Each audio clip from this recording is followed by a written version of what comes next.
making men responsible for everything. And the reality is men are capable of being abusive. Some men are capable of being abusive. Some women are capable of being abusive.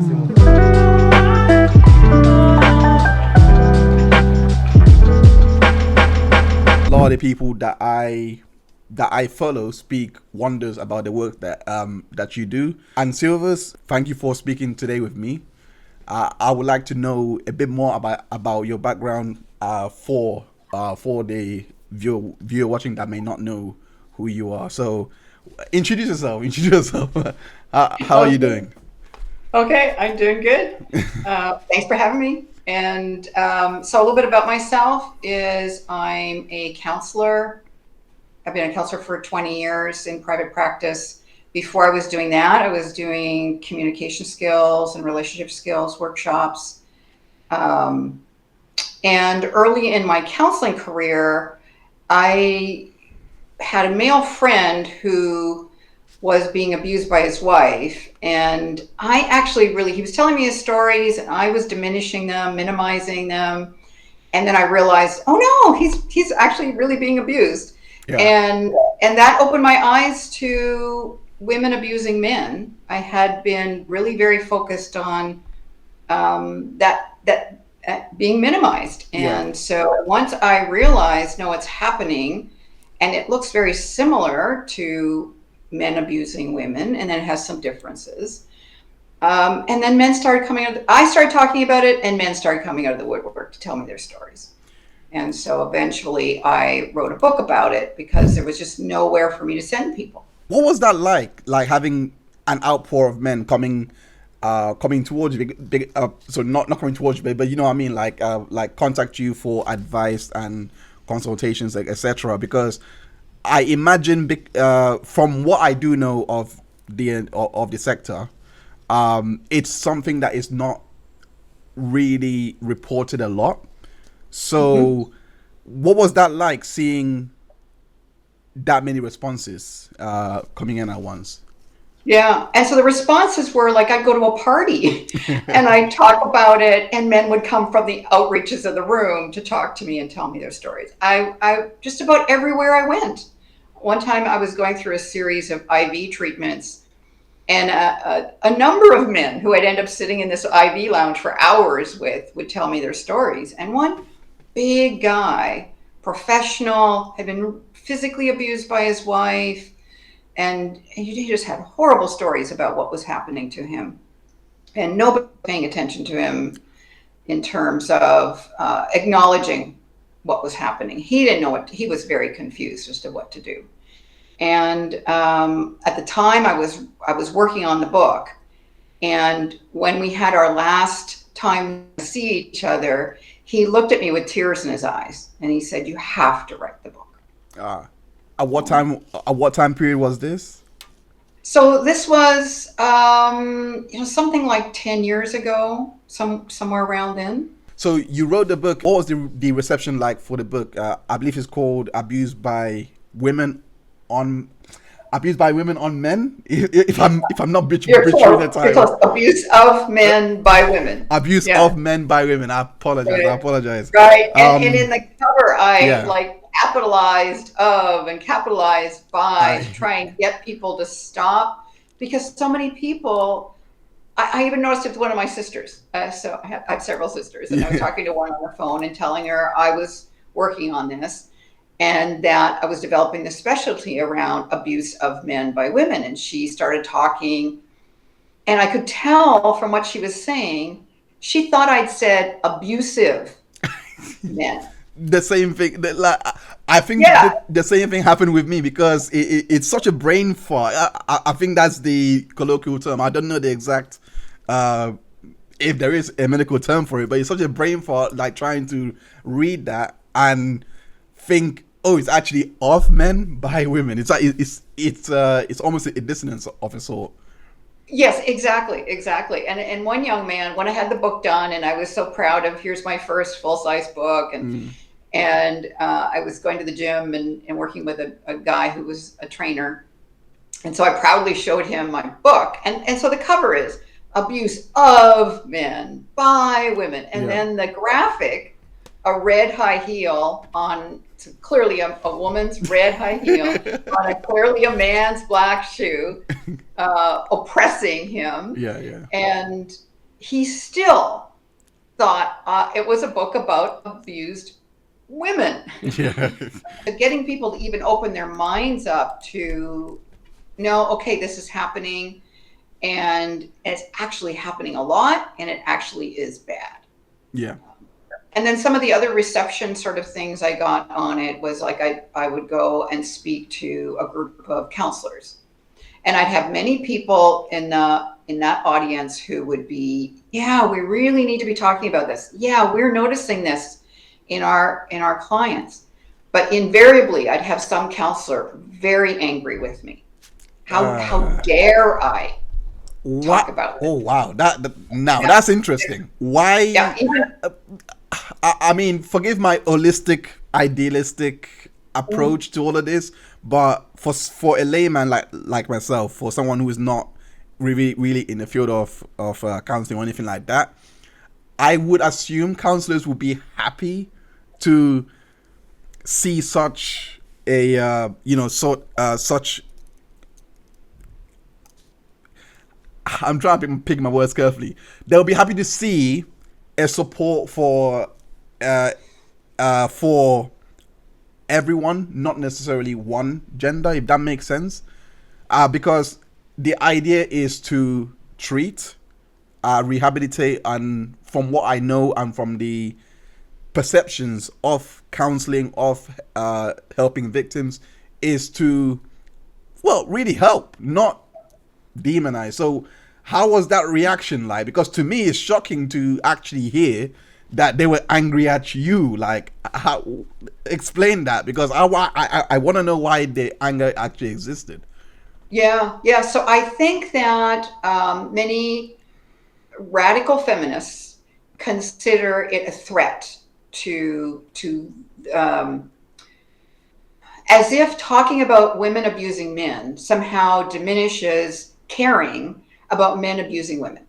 Like it's a competition. Oh, okay. And if you give airtime to women abusing men, somehow you're taking something away Yeah. from men abusing women and the conversation and caring about it. That's one element. Another element is there's a lack of empathy for males, and it's in the culture, and it floods into psychology as well. There's a research project, and I don't know if I can come up with exactly the details, but I'm going to try.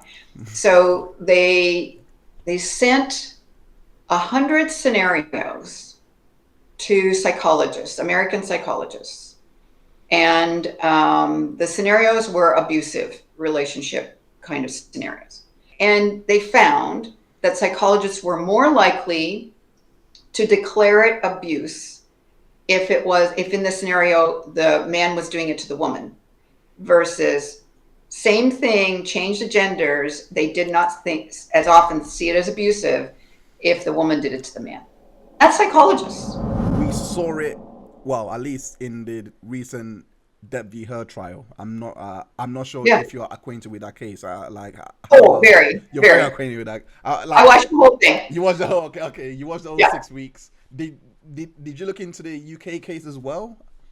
So I did a bit. So the background is I got interested in the case in between the UK case and the US case. So what was so wonderful is some people had made it very available on the internet for you to find, in a very organized way, find all of the documents related to the UK trial. And so I started to research that.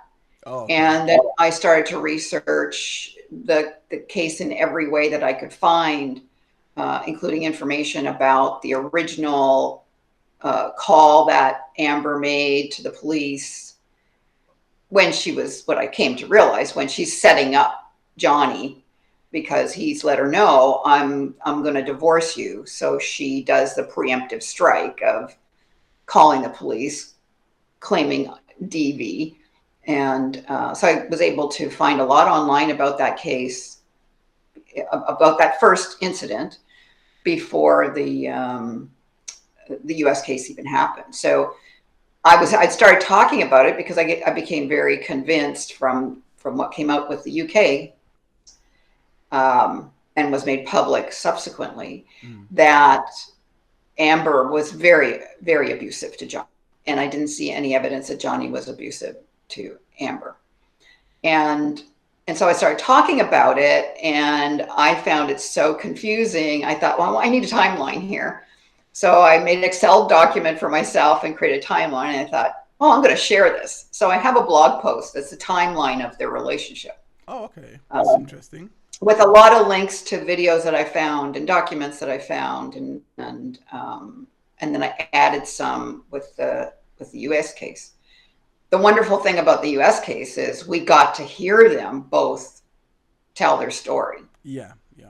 And you got, and we have the audio recordings before that, and the audio recordings are very convincing. I think most people who are familiar with abuse hear the abuser in Amber, and they hear the target in Johnny. To go back to the question I was going to pose before getting your background on the case, it was Dr. Hughes' testimony. There was an example that she gave, Okay. and the example was the boxer scenario to illustrate how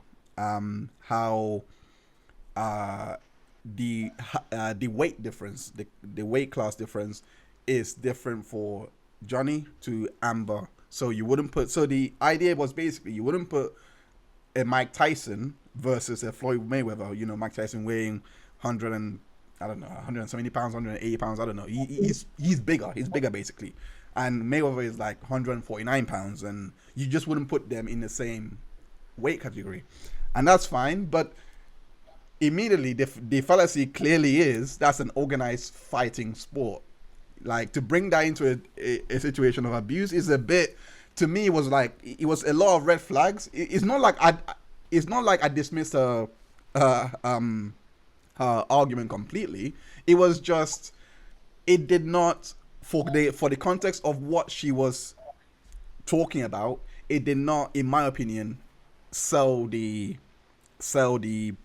point well, in my view, because again, you're talking about a situation that shouldn't happen in the first place, which is actually fighting. So to use that example to try and justify, you know, why Amber should be excused for hitting him is a bit. So I want to get the understanding of this whole weight dichotomy, you know, that we have when we're talking about abuse by women, why it's actually considered as a viable argument to make, to say that's not abusive, or it wouldn't let me not say that. Let me say, or it wouldn't be as problematic if he was to do it, for example.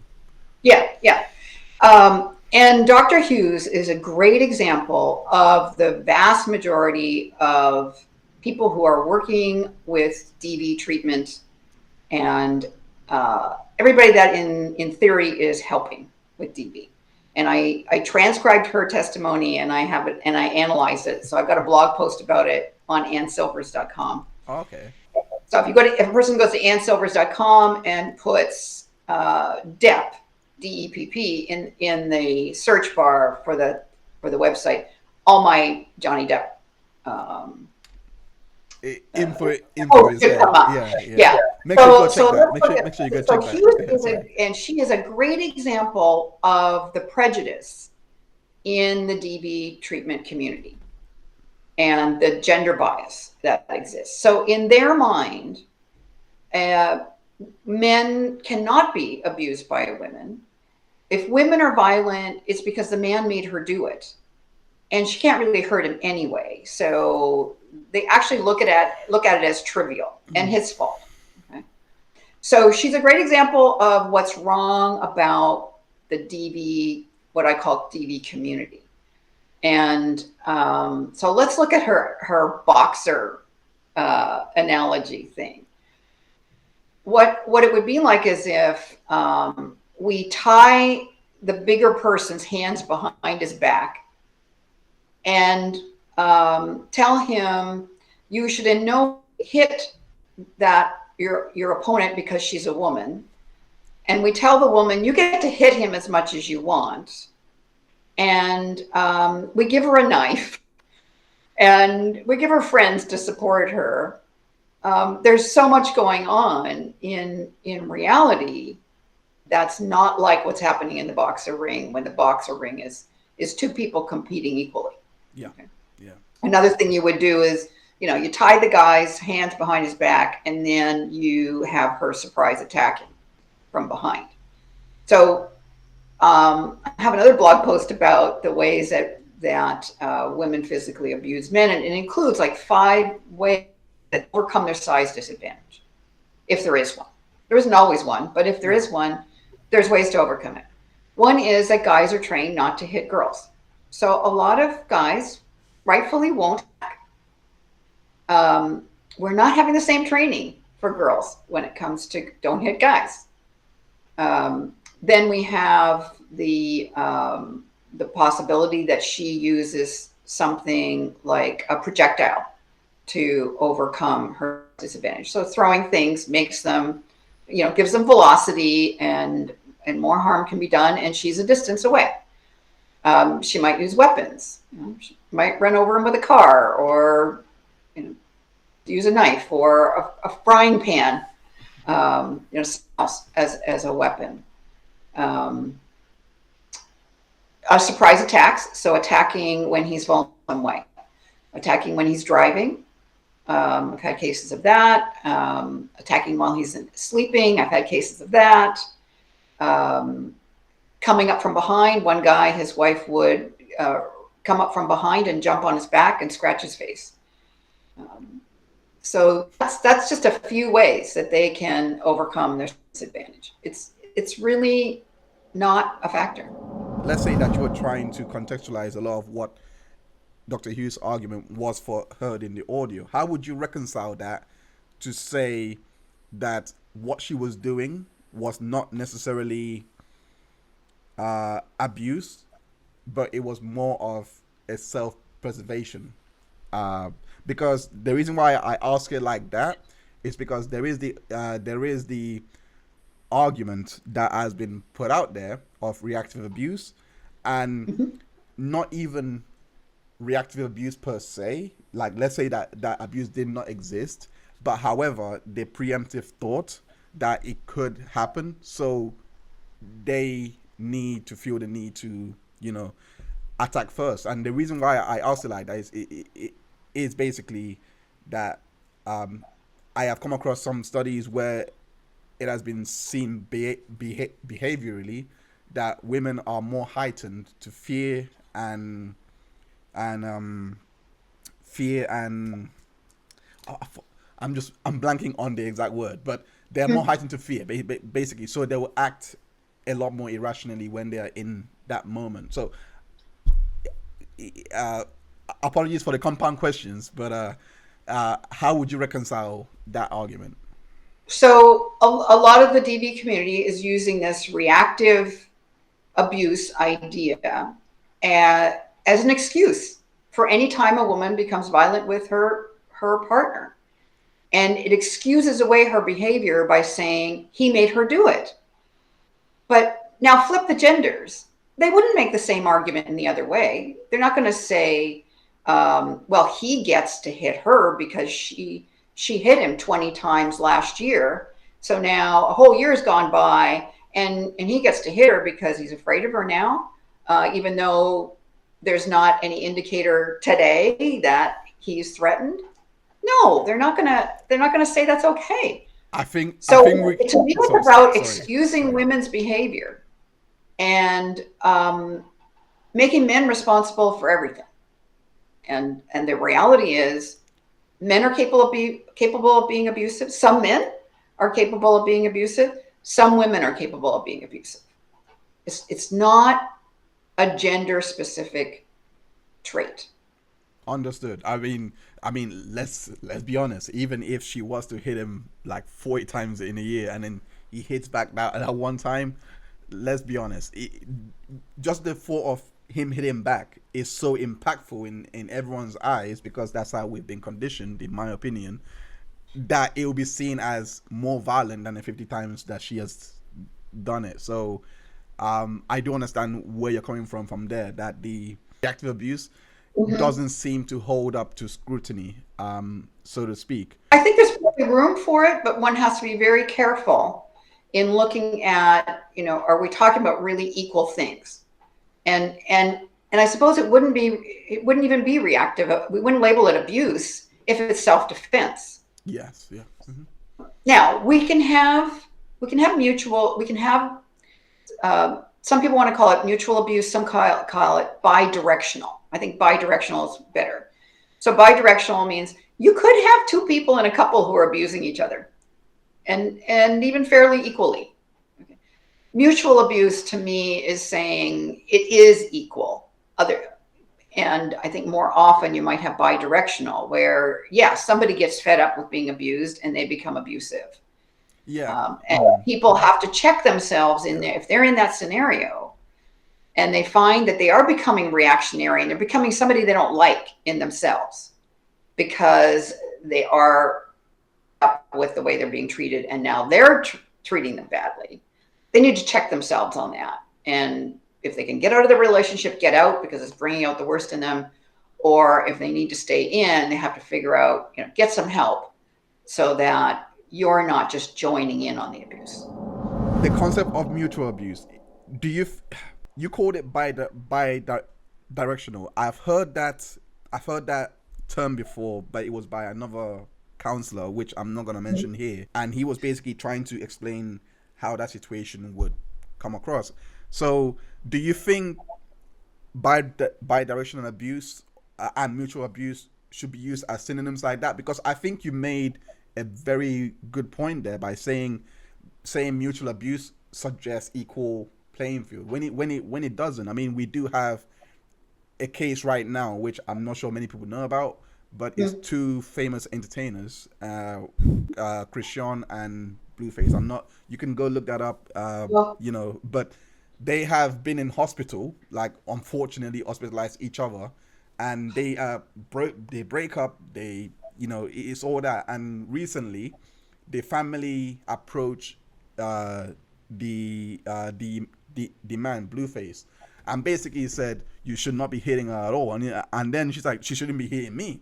So if she's gonna do it, I'm gonna react. I'm not gonna, all those things. So in terms of bidirectional abuse, how are counselors or therapists or psychologists supposed to handle that situation and advise both couples? Because it is still abuse, and both of them they are both being abused. However, the reactive abuse model doesn't allow the possibility of a bidirectional abuse to occur, because it hypothesizes that the abuse had started X and it's happened for so long, and then the victim finally reacts and starts abusing the other person. So how can that be reconciled? Like, what's the proper understanding to approach both models? Because reactive abuse does have some validity, but I personally feel like it's being conflated a lot. Yeah, I agree. And it's challenging as a counselor to tweeze that out. I remember early in my grappling with understanding all of this, I had a couple, and it kind of like changed in my mind week to week in working with them. Like, who's doing what to who here? And like, it seemed like it was a very volatile relationship, but I was trying to figure out, who's instigating this volatility. Yeah. And I came down to, it's both of them. They are, I would say that was a case of mutual abuse. It was equal. One would trigger the other one, and then the other one would, so sometimes one is the instigator, and the other one reacts, and then the other time this one's the instigator and this one reacts, and they were very mutual in doing that. So the treatment, though, is very much the same in that you want to teach the couple how to express their emotions with tact, how to work through conflict for win-win, how they both have a voice that they deliver in a tactful way, and potentially look at, is there background stuff that's getting triggered? Are they being volatile over things that have happened in this relationship, or is it like 3 relationships ago that they're getting triggered by, or their childhood they're getting triggered by? So looking at all of that. So counselors who are blind to a woman could be abusing a man, is going to miss a whole lot of what could be going on in that couple. So it's so important, just like as we expand the understanding and eliminate the blindness in the general culture, we have the job of trying to eliminate that blindness in the counseling and therapy fields.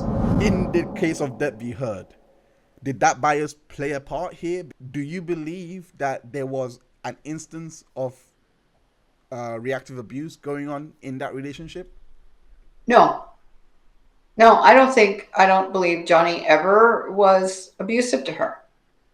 And I think she was very violent with him and torturous in terms of her manipulation, her demeaning, controlling, demanding, just in so many ways abusing him.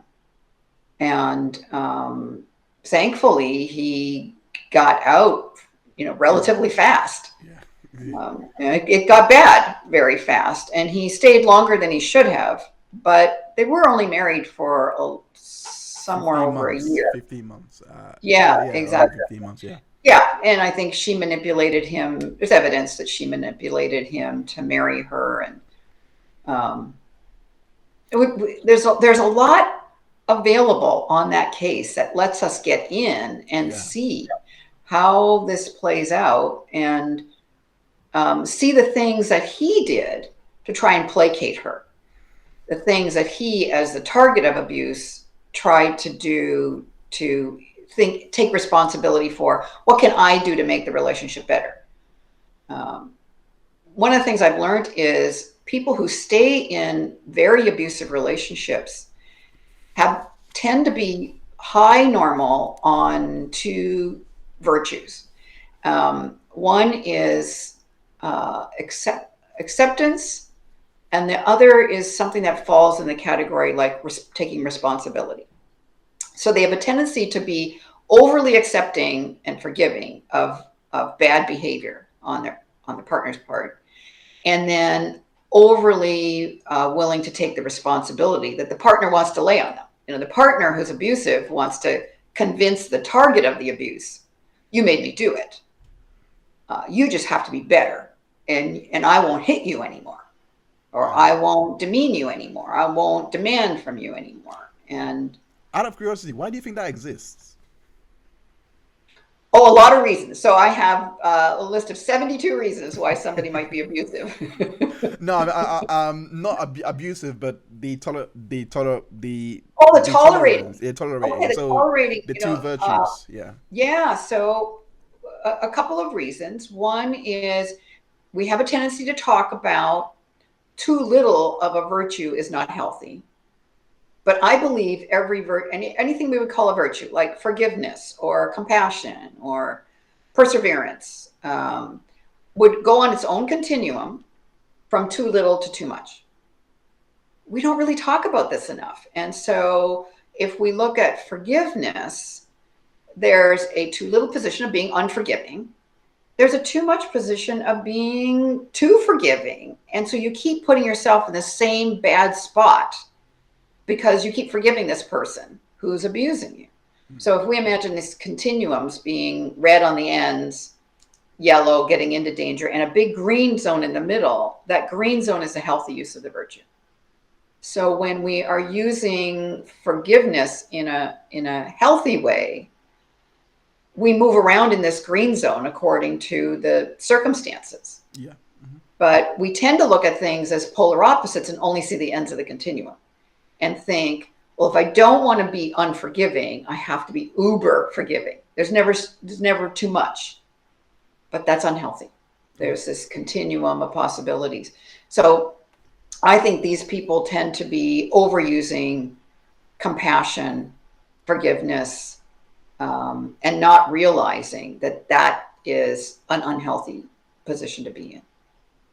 So part of it is they don't realize it. Part of it could be childhood training. We know with Johnny Depp that he was abused. And if I remember correctly, so people forgive me if I'm misremember this, but I believe his mother was abusive. Yes, yeah, that's correct. And so he had that training to accept abuse. And that's another thing that kept him stuck. I think another thing that gets men stuck in these relationships is the culture's pretending this isn't happening. So it's just this confusing thing for the guy that it's happening to. Well, this can't be. It can't be that I'm being abused because men don't get abused. And then we have that men are trained to fix things. So they have a tendency to even more think, I can fix this. I just have to do what she says she wants from me, and then things will be better. There's a number of other reasons that play into why people get stuck and stay. From what you've basically described culture in a nutshell, because for there to actually, it sounds like for there to actually be change, there'll have to be a massive culture shift, and I want to get to the middle ground, as you said, the safe zone rather than the pendulum. I want to understand what are the various models of coercive control that psychologists or therapists or that they use to gauge abuse. And so this, you bring up a good topic. I think this is another area where the psychology field has really run amok. In that now they've expanded abuse.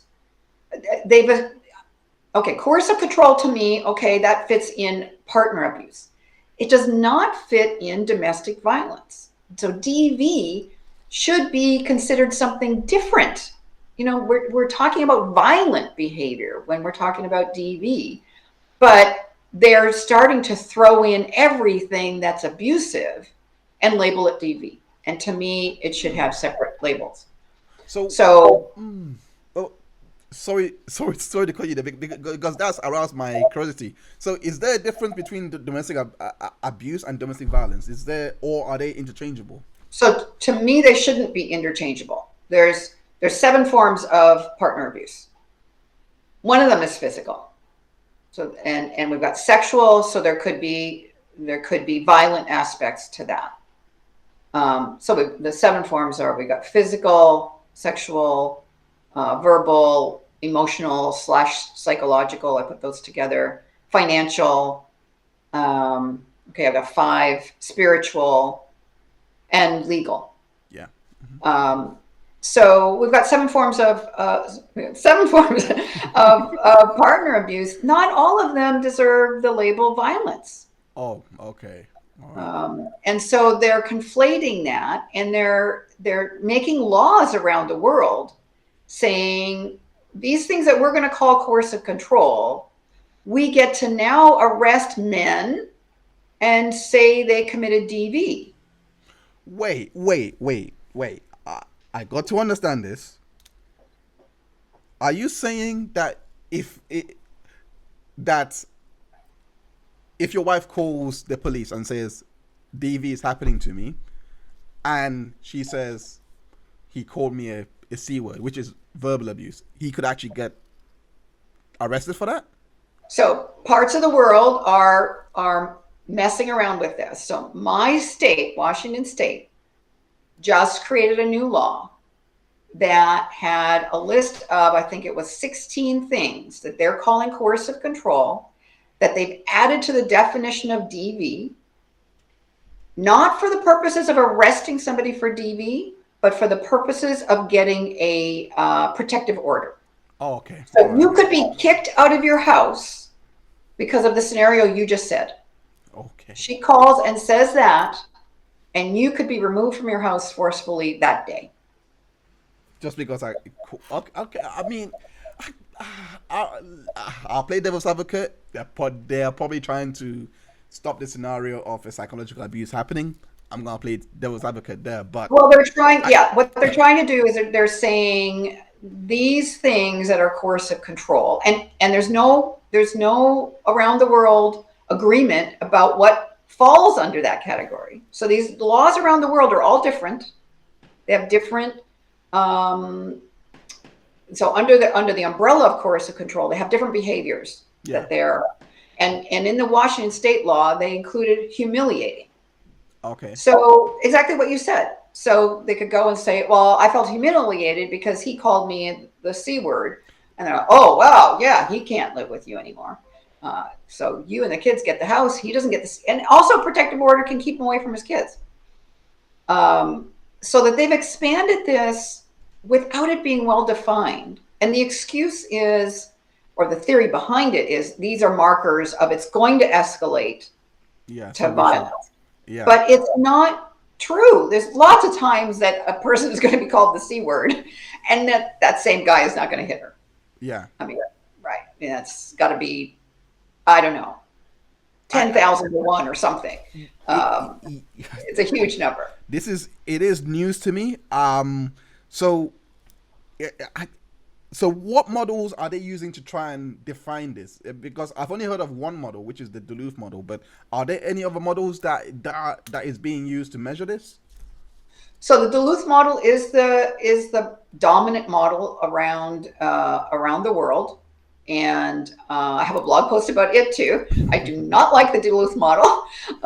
It is very prejudiced. It is very gender biased, and the evidence is right out in the open that it's gender biased. So they have a coercive control, a power and control wheel that is a graphic with all these incidents of what abuse could look like,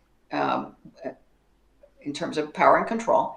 Every single example on this power and control wheel is he is a perpetrator, she is a victim. Every example. What are this? What are the examples, really quickly? Oh, so an example. I can't quote an example, but let me see if I can come up with an example. He hits her. Yeah. Okay. Do they Um, actually codify it like that? Like he hits, like using those Oh yes. pronouns? Oh yes.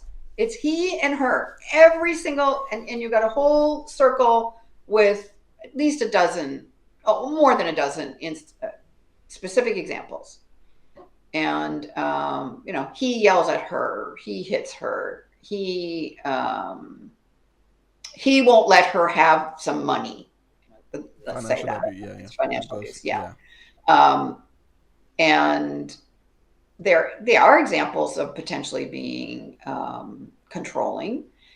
At the same time, it could happen, either gender could be doing it, and it would be simple. It's simple to create gender neutral language for that very same graphic if they wanted to. They do not want to, because they believe abuse happens in relationships because of patriarchy. Only men could do it to women, and that's the basis for their theory. To the point where on the Duluth model website, I can't say for sure today, but I can say for sure 3 months ago when I looked at it last, it says that if a woman is violent with her male partner, it's reactive and it's trivial. They use the word trivial to describe it. Okay. So there must be, because coercive control, I believe, is because I do think psychological abuse compared to physical abuse does have a lot more damage, in my It can be opinion. very Yeah, damaging. Absolutely. Yeah. in my opinion. So I do see the validity for coercive control to be there. Are there any models that could at least rival any other models that could at least counteract what's already been created with the Duluth model? Like, like it can't be the only model that, because it doesn't look good if that is all the end all be all. If you understand what I'm trying to ask. Well, A, it doesn't look good. And B, some places use the Duluth model in its pure form. Some places will use it where it's the basis for their program. So it colors their view, but they may have made some adjustments to it to make it. I think you'd be hard pressed to find a gender neutral program. Yeah, yeah, and it's certainly not widely accepted. The widely accepted model is Duluth, and then some programs have altered it in some ways. There's a couple of universities I've noticed have put out the power and control wheel in gender neutral language, but the Duluth model website does not accept it as an official alteration. They, on their website, have official alterations for abusing animals. They have an official one that they've accepted over, not in a big way, about a gay relationship abuse. They've caveated it as this is one that came out of some meeting or something, some conference of people working with the gay community, and so they put it on their website, but they haven't given it very high status. Yeah. And there's nothing on their website at all that would show an acknowledgement of women abusing men. Okay, that's it's frightening that that's the prevailing model that is being used. I want to ask, in regards to BPD and HPD and bipolar disorder, or like all those disorders, believe it or not, I've seen books that says that behavioral disorders, let me call it right, personality disorders, disorders, not behavioral, are not real, and they should be stricken from the DSM, the Diagnosis Manual. I've heard, I'm not going to say who it is,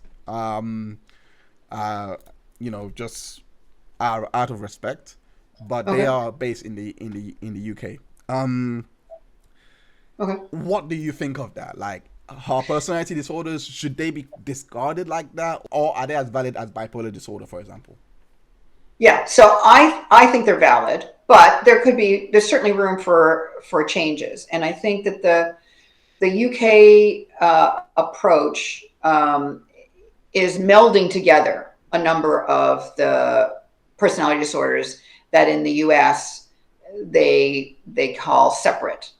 But the US acknowledges too that there's a lot of overlap. So we have borderline, histrionic, narcissistic, and sociopathic. Oh, wow. Actually are all seen as being in a cluster of personality disorders called cluster B. And so I think in the UK there might be more of a movement to meld together some of these diagnoses, whereas in the US they're still seeing them as separate, but in this cluster. And the cluster has a lot in common, and they're called erratic, and they're labeled as erratic and dramatic. Yeah. And there's a lot of overlap. I took a class about this this past summer, and it was really wonderful, and was pointing out all of these similarities to these personality disorders. And we have to look at personality disorders as different than mental illness diagnoses, because mental illness is things like bipolar, depression, anxiety. We put schizophrenia in there, those sorts of things. Those can be helped with medication sometimes, therapy sometimes. Whereas personality disorders, that's to the core of who you are. That's personality. That's intrinsic to you. And that's a whole different treatment model. So there's a woman local to me who's got a world-renowned program for helping people with borderline personality disorder. It's a 2-year program that's very intense, like weekly meetings, individual, meeting as a group, very systematically laid out to change the thinking patterns and behaviors of people who are diagnosed with that personality disorder. And it's effective, but only if people will stay in the program, which people with personality disorders don't tend to see themselves as a problem. It tends to work for them in some way. Okay, so is it neurological? Is it like personality disorders?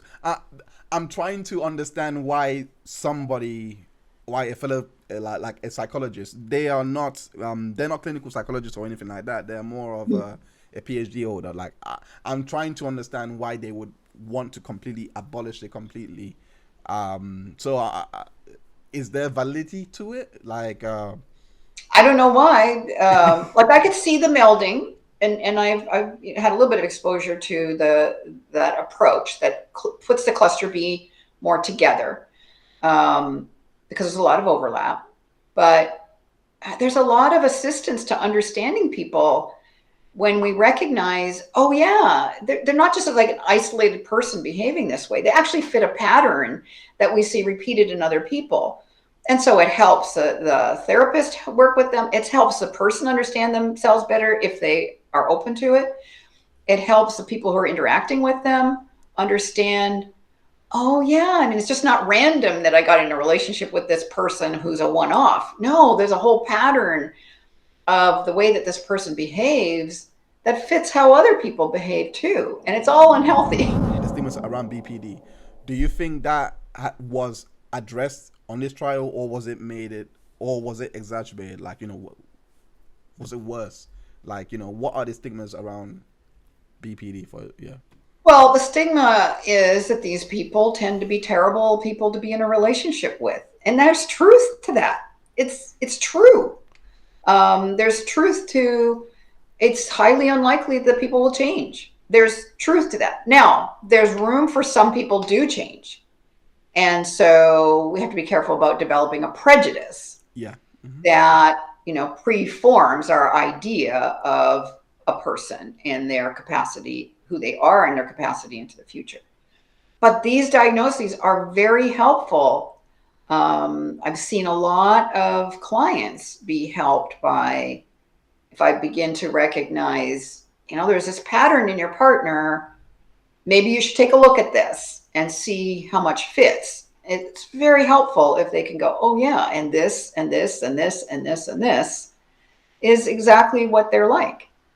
And then that can help inform them about, so, how fixable is this? How motivated is the partner to change? What are the signs I need to look for that motivation? And potentially stop being hooked into, it's my job to fix this person. Okay. Yeah. I think that's an important message there, because the one thing, because as someone who has been to therapy, etc., to try and recover from a lot of the problems I face in my life, the one recurring theme is, you're not responsible for someone else's actions, words, all of those things. You're not. It's just yourself. So yeah. I'm glad you said that, because I think that message wasn't communicated across during the trial at all, because I think that's what got lost in a lot of the noise.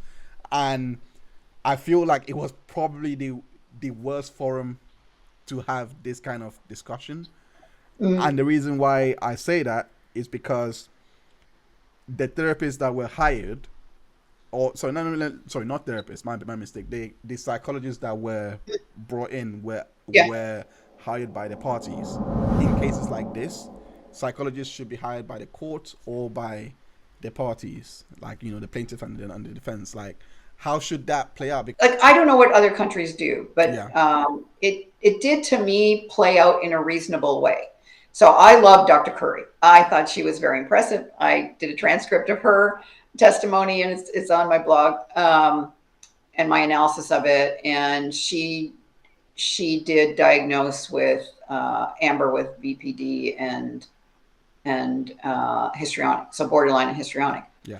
And it made a lot of sense. And from the cluster B perspective of personality disorders, narcissism, which I think a lot of people felt like she fit, but it's the same cluster. It's sociopathy is the same cluster. It's this erratic and dramatic, and so I think she did a very good job, and I think it was reasonable. She presented the case for how she made her conclusions. Dr. Hughes, I didn't respect. I think at the same time, her prejudice was clear. And so the jury could see it.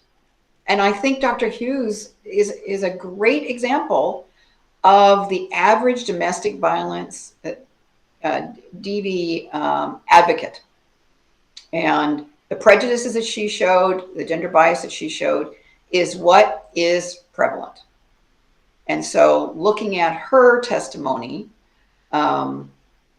you can see into the DV community, and you can see what's going on in there and how distorted it is. She is not unusual. Yeah. I mean, you can pretty much tell by how she even filled in the documents that is aimed to try and enact these changes.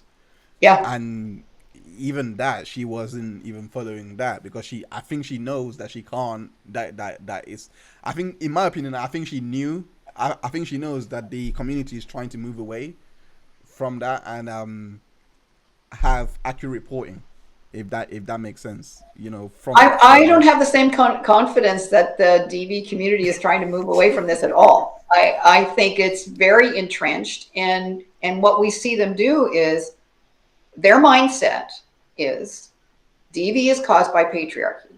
It can only be male to female. And so they have to stand on their head to make everything fit into that. So they'll find a way. I saw a research project where they're trying to say, well, we recognize that there's DV in gay and lesbian relationships, but it's because of patriarchy.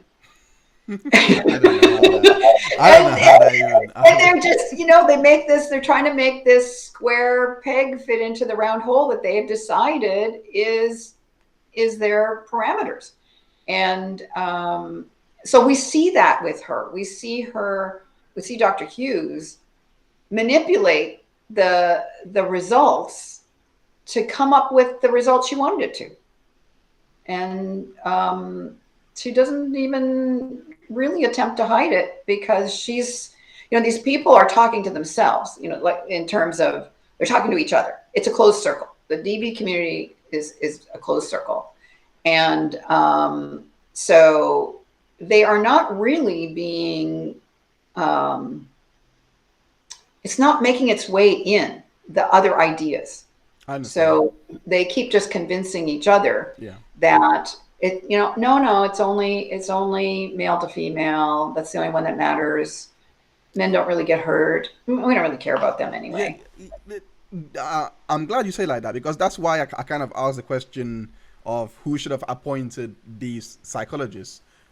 Should it have been the parties doing it themselves, or the court deciding who goes? So from my perspective, if you gave the court the ability to do that, I'd be scared of the outcome. I'd be scared that the court would only present Dr. Hughes.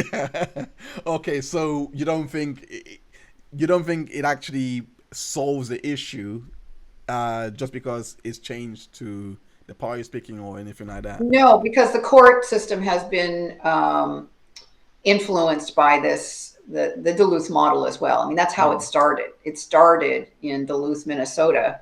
The police force and the court system reaching out and looking for, we've got to start grappling with domestic. I did not know that. Yeah. Oh, wow. It's on my blog post. I need to start reading this. Go to annsilvers.com, no E on Ann, and put in the search Duluth. and so you'll see my blog post about the Duluth model. I got so enraged about it that I wanted to do the research and figure out, why did this happen? Why is this being perpetuated? And so it's an interesting story about how the whole Duluth model started. And it's not, for how far it's gone and had such a huge influence on DV philosophy for like 50 years. And it's just not deserving of that at all. It was a handful of non-therapists who were treating DV, and it was only women victims, male perpetrators. That's all they were dealing with. Wait. I'm sorry, I can't sidestep that. It wasn't even qualified professionals, like not even clinical. They were not therapists. None of them were therapists. Clinical psychologists, at least. No. What did they do for a living? Like, like, I think they were just activists. So, yes. Oof. Yeah. Yeah. I'm sorry. This segues to my next question beautifully, because I did not see this being, because my next question was going to be about social issues and political issues, like all those things. Should it come into a legal field?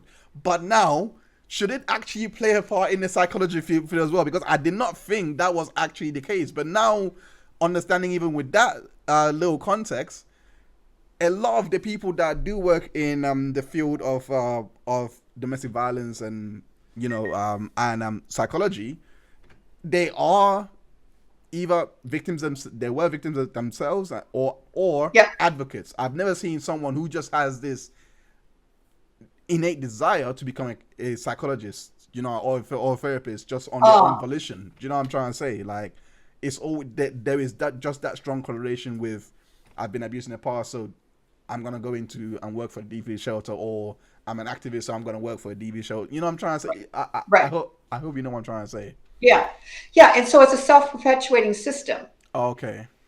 And it's actually how it started. So when we go back 50 years or so, you had the women's movement, and simultaneously you had people starting to get reaching out for support around being victims of DV. And so who was it? It was women. It was women who were doing the reaching out. It was women who were helping them. Yeah. And it's that group, one small, very small, like literally a handful of people who were working on this fledgling, trying to help female victims of DV. They were the ones that the Duluth justice system reached out to. And then they created a system of treating DV that is for therapy, it's for treatment, it's for the court system, it's for the police. There's a whole system around the Duluth model that involves all of the professionals involved.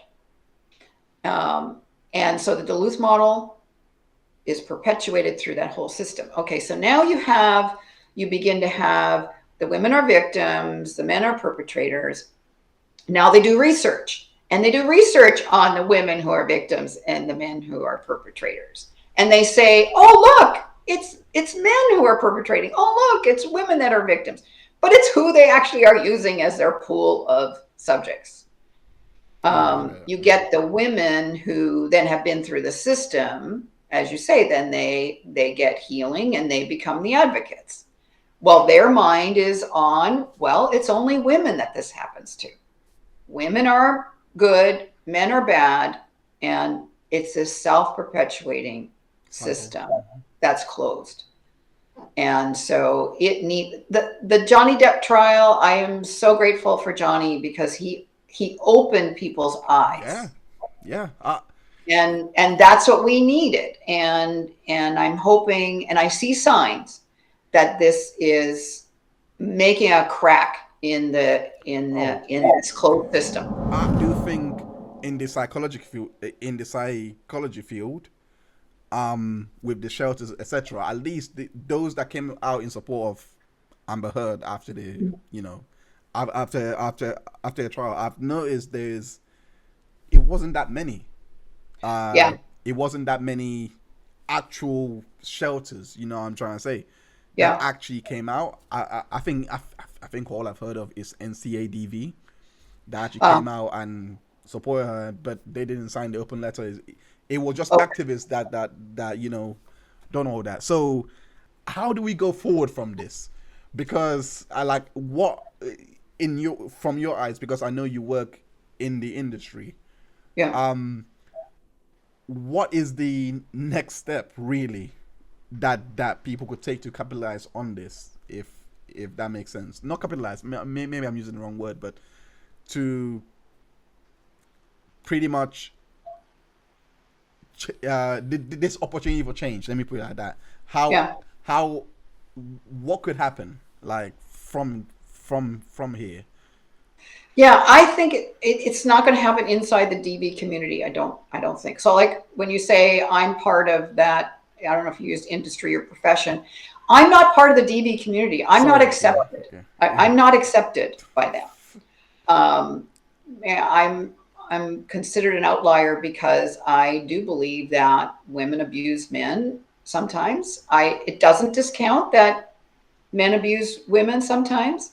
I think they're both important. I think abuse is bad. yeah, Um, I am noticing more acceptance in the general culture, and I'm thinking that that's where the change has to be made. yeah, Is yeah, and you change people's hearts and minds. And this is what what we see with social change all the time. We got gay marriage. Well, we there was a long time where you thought, well, that's that, an yeah, yeah, impossibility, yeah. and but you just get more and more people getting exposed to the idea and seeing it differently, and the veil of prejudice being removed.